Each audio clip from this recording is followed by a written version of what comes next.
Yes, with regard to the Forest Act, we know that there have been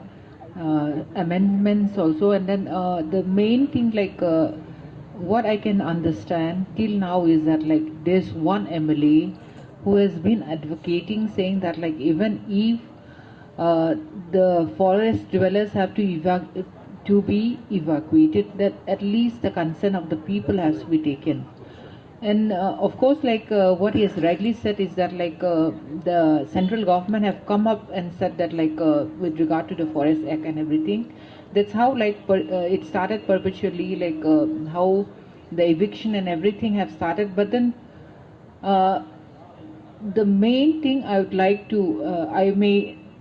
since I'm not very well versed in that field, I would not elaborate so much. But still then,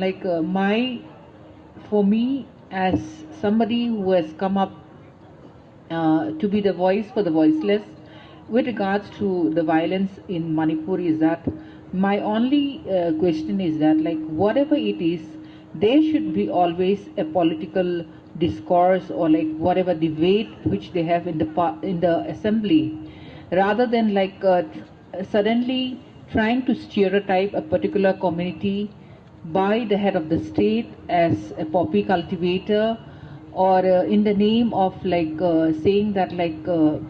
that they want to they are concerned about the land and how in terms of deforestation and all, rather than the head of the state coming up and just labeling or branding one particular community. It's always good that the state, the head of the state, it's his duty and role and his responsibility to always discuss in the assembly and find out ways, because he has all the machinery with him in whatever way, rather than trying to radicalize a particular group of people and start attacking a particular ethnic community in the name of trying to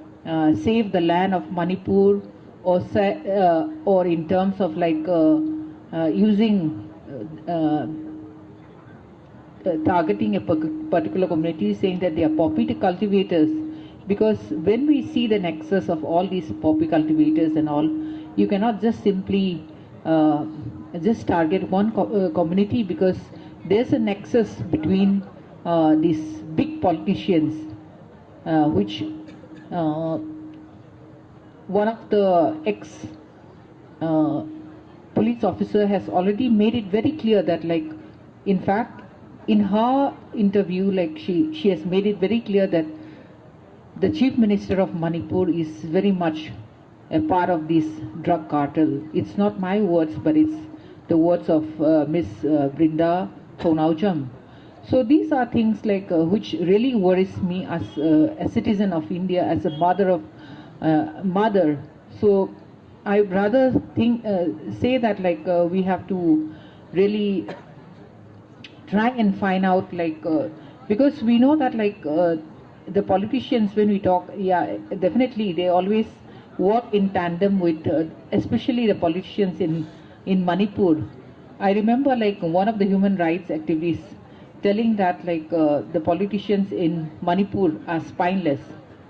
So these are the things which we have to really know, because the politicians, how they are playing out, because nowadays the way, because it's playing out, it's very different. So I don't know if it's clear to him, but the fact that the way the violence started, this is something which we have to really think about. Thank you so much.